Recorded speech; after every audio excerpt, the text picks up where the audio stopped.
As certified financial planners, we've seen firsthand how financial wellness is connected to other areas of wellness in our lives. Join us as we explore the relationship between our physical, emotional, and financial well-being, and share the habits and tools we've found effective in the pursuit of a balanced, intentional life. I'm Lauren. I'm Donna Grace. This is Life Rebalanced.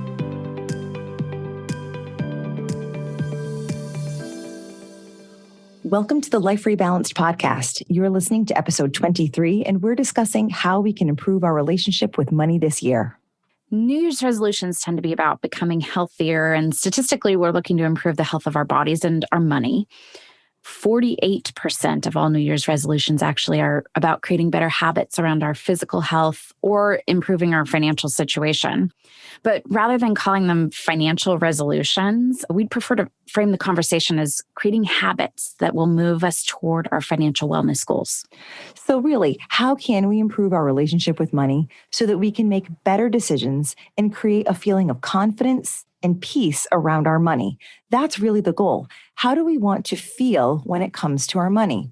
Most people who come to visit us in our financial planning practices are seeking this feeling.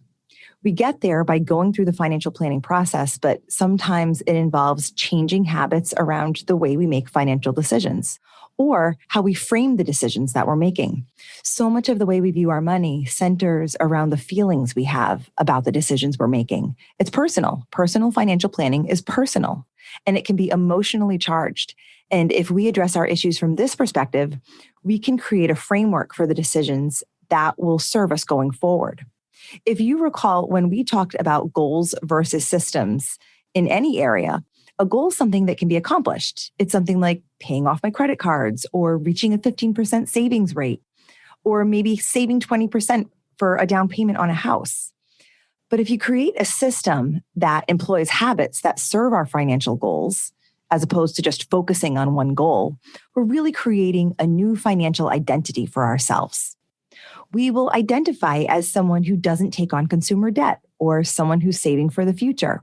And most importantly, if you slip up or fall off the horse or however you want to say it, it's okay, because you know that you can just make your next decision be a good one. The next one can be a decision that keeps us moving forward.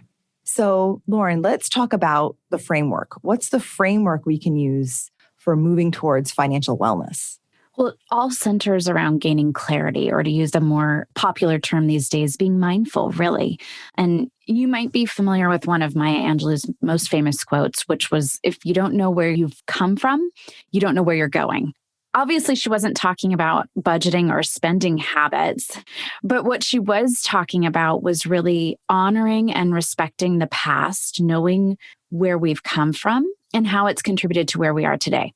So if you apply this to the philosophy, the way we have and do make decisions about our money, in the most basic way, it can simply mean figure out the patterns and decisions that brought you here to your present situation. If they haven't served you well, let's work to replace those behaviors with better ones. And there are really 3 steps to this process. Sure. So first, you'd want to gain clarity about your present, right? You want to know your situation. And the first step is, it's not exciting, but it's to gather your information and get a clear picture of your present financial status. No matter how ugly or how pretty it is, you need to know where you stand financially. It's the good, the bad, and the ugly. Then secondly, you want to gain clarity about where you want to go. So write down some clearly defined financial goals. This helps to give you a target. It can inform your journey. Because if you don't know what you're trying to accomplish to get the feeling of confidence and peace around your money, then you really have no idea what you need to do to get there. And then third, gain clarity about what has informed your relationship with money. What are the beliefs and the behaviors that led you to your current situation? So this could mean examining how money was discussed and how it was used in your household growing up, how you made decisions about your spending and your saving and investing in the past, and then how those beliefs and behaviors around money are serving you, or are they holding you back now? And Donna Grace, I'd really love to dig in and walk through each of those steps and give some concrete things that we can do to really apply this framework. Oh, yeah. The first step, how do you get clarity about the present? The way you do that is to take stock of where you are financially by creating a statement of net worth or a personal balance sheet, so to speak. So we as financial advisors really view our financial wellness through the lens of net worth. It's like when you go to the doctor's office and they take your temperature, they take your pulse, they take your blood pressure. Those are really quick and easy ways to see, are you doing well physically? And this is how we assess, are you doing well financially? And really what you want to do is look at the net worth and balance sheet is to simply add up all of the things that you own. So the value of your bank accounts, your investment accounts, any real estate you might own, if you have equity in a business, all of those things are your assets. So you total those up and then you look at any liabilities you have, whether that be student loan debt, a mortgage, perhaps you have credit card debt you're dealing with. All of those things you subtract from your assets, and the difference between the two gives you your net worth. And your goal for where you should be from a net worth perspective shifts and changes as you age. So when you're just getting out of college, your goal may simply be to have a slightly positive net worth by paying down student loan debt. I would say most people are probably negative when they come out of school. Like if you went into school and took out student loans, then the liability side of your balance sheet is significantly more than the asset side at that point in time. So if you do this exercise and find yourself there, don't be alarmed, right?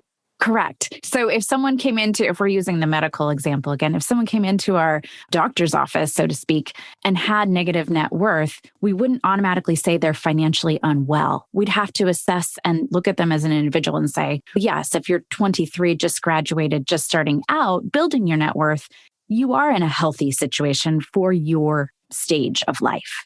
Right. And new business owners will often find themselves in that position as well, especially if you took on debt to start a business. You may be on the negative side to start out, and assessing whether or not it makes sense is important. I'm glad you pointed that out, that just because you have a negative net worth doesn't automatically mean that you're in a bad situation. It really is on a case-by-case basis, and you have to consider the context and the circumstances and what you're driving towards.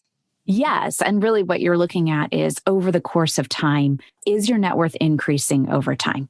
So as long as you're seeing that progression over time, you are heading in the right direction. But then the question becomes, how do we do that? How do we drive our net worth in a positive direction? Yeah. And I think that the next exercise to do is really to go through your cash flow. There's some people are really good about tracking their cash flow, either through an app on their phone. Other people just like to use a spreadsheet. Whatever serves you best and whatever you're going to stick with, I would say is the right choice. There isn't one best option, but you need to know your inflow and your outflow, because if you need to change something, there are only really two things you can do. You can improve what's coming in, or you can improve what's going out. So find a way to earn more money or find a way to spend less. Some people will do things like selling something, like if you have a very expensive car, sell the car and downsize.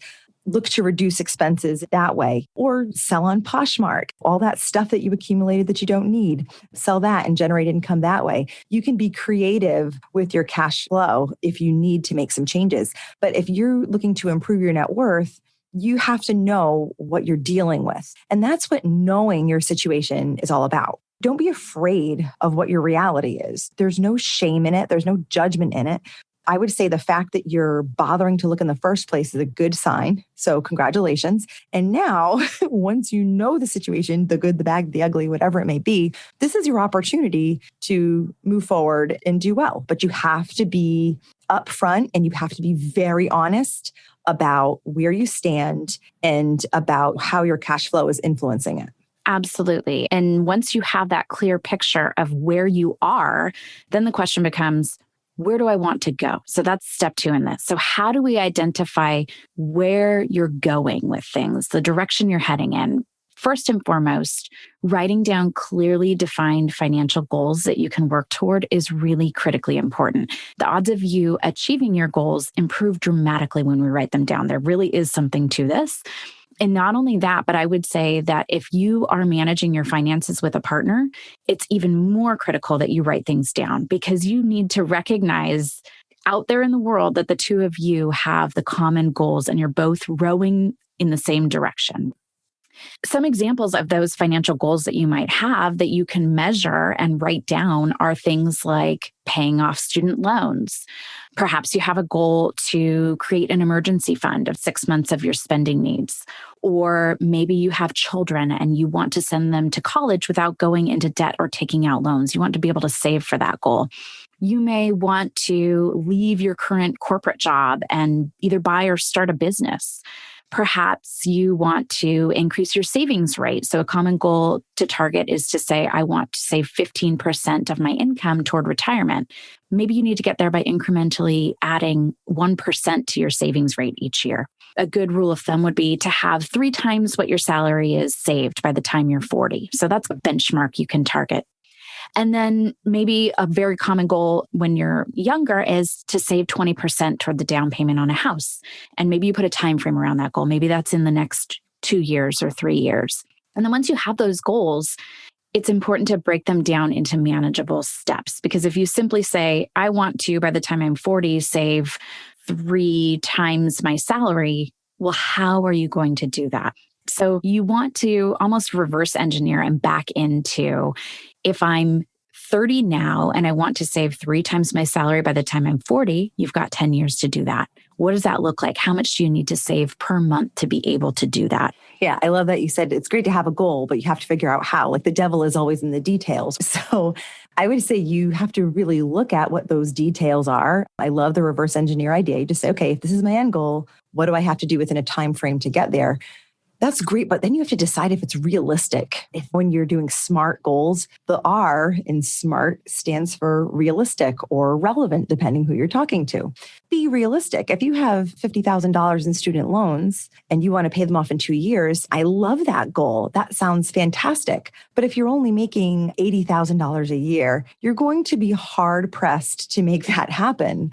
I'm not saying you can't, but you would have to make some very intentional decisions and probably some lifestyle changes to make that happen. I know people who have made extremely austere lifestyle choices, and they did it for a short period of time because they had an intense debt repayment goal. And there are so many examples of those online. If you search the FIRE movement, these are people who are looking in to say, all right, I am going to, for a time in my life, make, you can call them sacrifices, whatever, but it's for an intense goal. Yeah. And I can speak about my friend's experience because I know she would share it if she were here with us.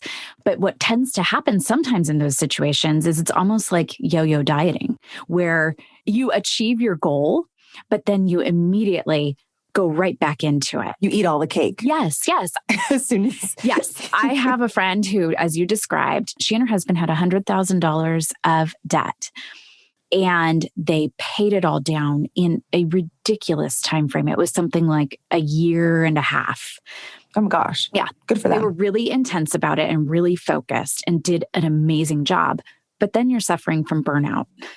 And slowly but surely, it takes energy to do that. It does. And unfortunately, they went right back. And they've since paid down the next debt that they incurred. That's so interesting. We relate the financial planning process and decisions you make about your money and the way you have a plan. We relate it to health decisions all the time. We talk about a financial diet and compare it to a nutritional diet. But this is one of the first times I've really heard a true life example of the binge and purge cycle. You think of the binge and purge cycle when it comes to food, people understand that. But yeah, that is insane. So they worked towards a goal, they accomplished it, but they had not changed their habits. They had not implemented a system. They did not create a new identity for themselves that was around making good decisions. That is so interesting. Oh my gosh. So they got the idea of having the goal in sight, but it doesn't sound to me, and we've talked about, we have an episode on a values-based budget that you can search.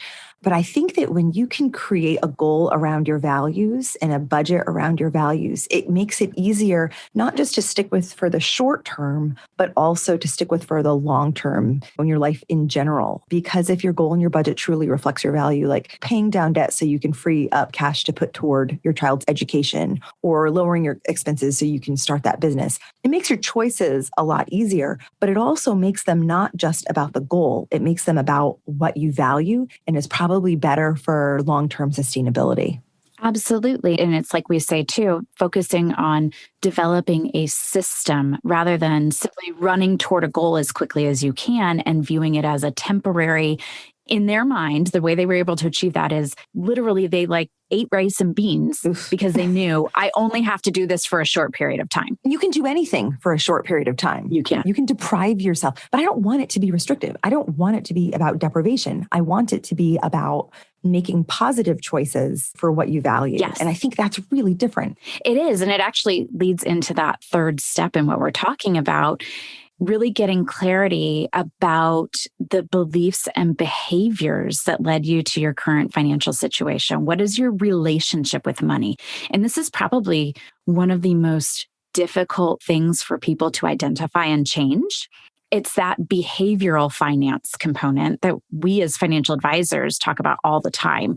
In so many ways, we are addressing psychological issues around money rather than the concrete dollars and cents analytics. Analytics don't work. Yeah, I mean, it doesn't matter how much money you actually make if you are caught in a habit loop of making emotionally based financial decisions. Some ways I feel that people can get clarity in this area is really to ask yourself a lot of questions. Things like, did you grow up in a household where money was tight and spending decisions had a lot of anxiety around them? Or maybe it was that money wasn't tight, but your parents may still have had that mindset of scarcity and anxiety around not having enough. Or it could be a situation, were you in a situation where money wasn't an issue and spending was never even discussed? You didn't learn how to make spending decisions based on what you value. You simply bought what you wanted anytime you wanted. And perhaps your lifestyle, maybe your parents were able to sustain that, but maybe that doesn't work for you in your current financial situation. And the thing that I think is really important as we're asking ourselves these questions is to really get in touch with what are my values and what are the things that I want to carry forward and teach my children? Because in my experience, this really is a generational thing. We see the mindset of people's parents and how they grew up affect their decisions. I can't tell you, and Donna Grace, I'm sure you have this experience too, how many baby boomers who were raised by children of the Great Depression have certain mindsets around money that were given to them. They were placed upon them. And they may not have stopped to ask themselves, does this mindset apply to my life currently? Oh, sure. When you think about the baby boomer generation and their parents, some of their parents, depending on how old they are, if they're younger or older, if they're older, they saw their parents struggle. Or maybe their parents had come out of the depression, but they pinched every penny. When I look at my own grandparents who would save, oh my gosh, our holiday tablecloths. There was a paper tablecloth that we used every Thanksgiving underneath a plastic tablecloth on the dining room table forever. That is something I would throw away. Yes. Because it was the idea that like you waste not, want not. Now, on the one hand, my mother would always say, oh, they were just being environmentally conscious before it was the cool thing to do. But part of it was also this attitude of we don't waste. We want to be conservative with our money. Because you don't want to struggle, because they have those images of just people struggling financially and have an attitude of scarcity at that point. Yeah, you can show a financial plan to someone sometimes that is beautiful. And it shows they can literally live to 120 if they want to in their current lifestyle. And it's still like they have to get over the mental barrier. Yes. Accept that they have enough and they will be okay. Absolutely. And what you were describing speaks to the fact that your actions, the intention behind them really matters. So your grandparents being environmentally conscious, my grandparents did the same thing. I can tell you right now, the best plastic silverware, in their opinion, came from Carl's Jr., and they would save and wash it and take it home. And they didn't need to do that. It wasn't out of a financial necessity. It was out of a fear of wasting. It came from a fear-based place. And I think that when you look at it, the being environmentally conscious and making those decisions out of a love of our environment and our world and wanting to be conscious about the decisions we make is a much different attitude behind your behavior than this fear of, I have money now, but what if at some point in the future I don't and I need this plastic silverware or this paper tablecloth? Oh, absolutely. And so by assessing and getting clarity around your decision making and what's driving your behaviors and your attitudes about money, really, we're just trying to get clarity on what is ours versus what is something that someone else has layered on. Because if we're making financial decisions based on someone else's values, it's not going to work for us in the long term. No, I agree. It's hard to do this because it is personal. It can be hard to do this. I'm the first to admit. But if you look back, if you go through those kinds of questions, you do some real introspection, take a look at the experiences you've had, and now apply an objective filter to it if you can. And if you can't, work with a coach, work with a coach or an advisor, but take an objective view to it. Maybe then you can overcome your attitudes and behaviors that aren't serving you, that aren't moving you towards your goals.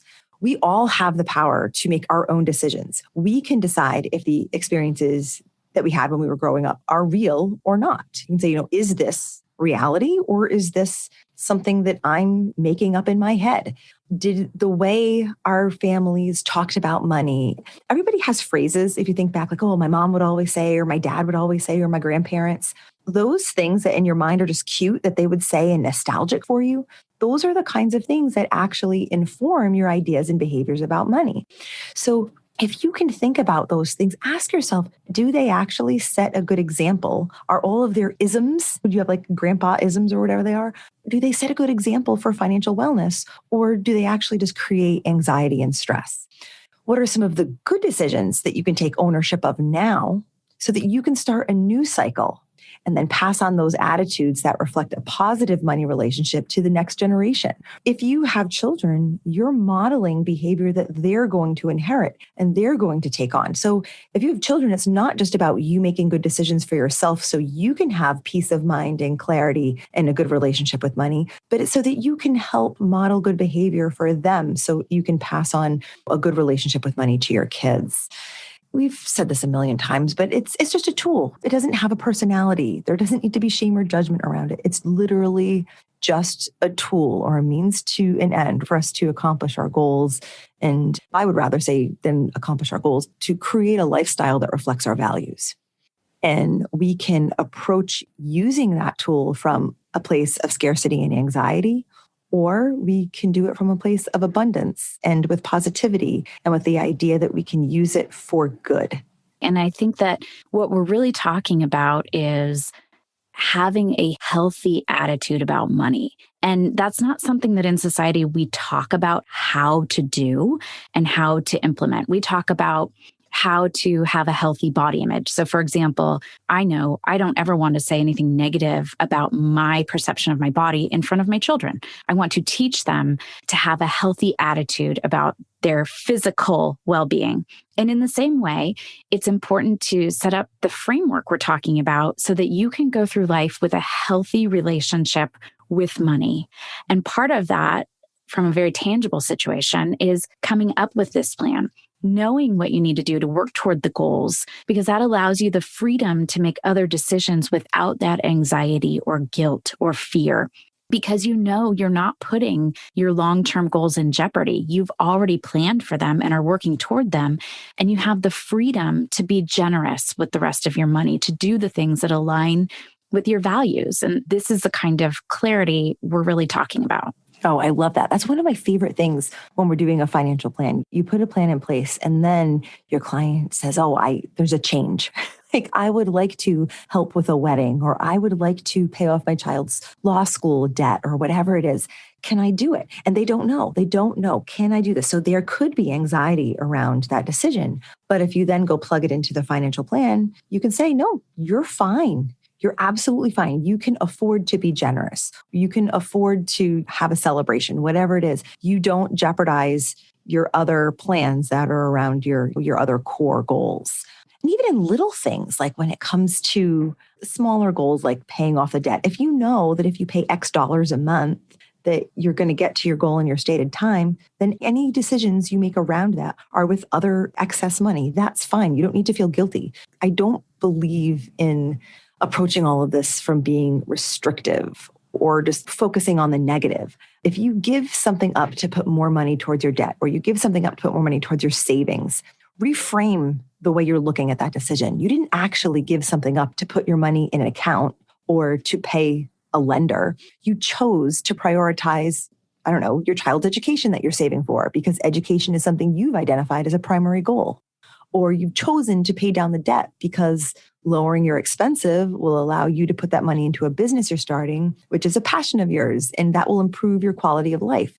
These may not be your values, but just replace them with whatever makes sense for you. Approaching your money decisions in this way can help you move towards financial wellness this year and going forward, because it's implementing a philosophy or a framework or a system versus checking something off a list. So it'll be good going forward.